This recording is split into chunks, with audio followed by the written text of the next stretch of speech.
So mga idol, malapit na tayo matapos. Sumakyat ako sa taas kasi mainit. Grabe, init.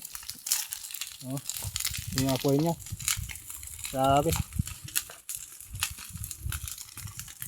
Kunti na lang. Makatapos din to. Kasi doon may tao doon sa may tao doon sa kabila, may tao doon sa baba, may tao sa baba, saka sa taas may tao naman doon.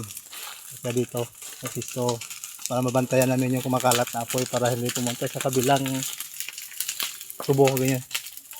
Yung kabila na yan, ibang may-ari na yan sa kabila. Init. Init. Init, abot init.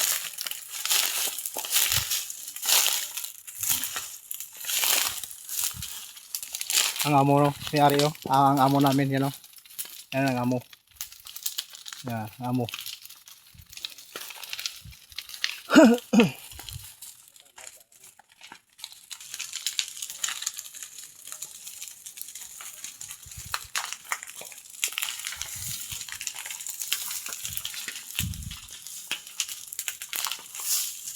Init.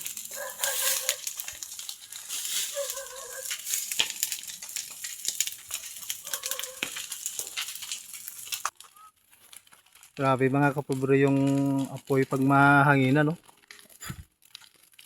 Grabe. Kailangan talaga may magbantay. Oo. Bumaya, wala na to. Kunti na lang.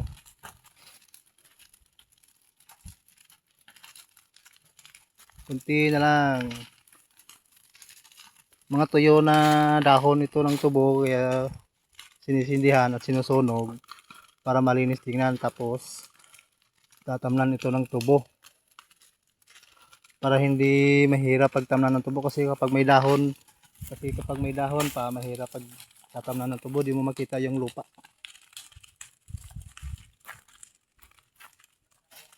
Yung ginagawa pagka ubos na ng tubo, pag ubos sa pag-harvest, ganito ginagawa, sinusunog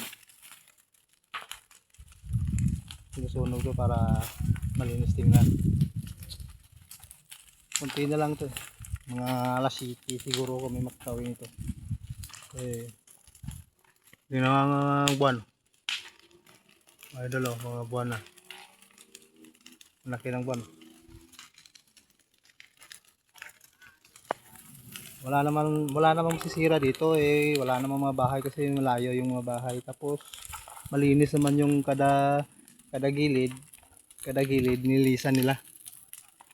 Malinis naman para hindi tumawid yung apoy sa kabilang dito kabila, kampo na to, itawag na kampo, tubuhan to, kasi tapos na yung pag-harvest. Tapos dito nilinisan to papunta doon, malinis to, nilalagyan ng dahon para oras na pagsisindihan hindi tatawid yung apoy sa kabila, para hindi makasira sa ibang tinatawag ng kampo.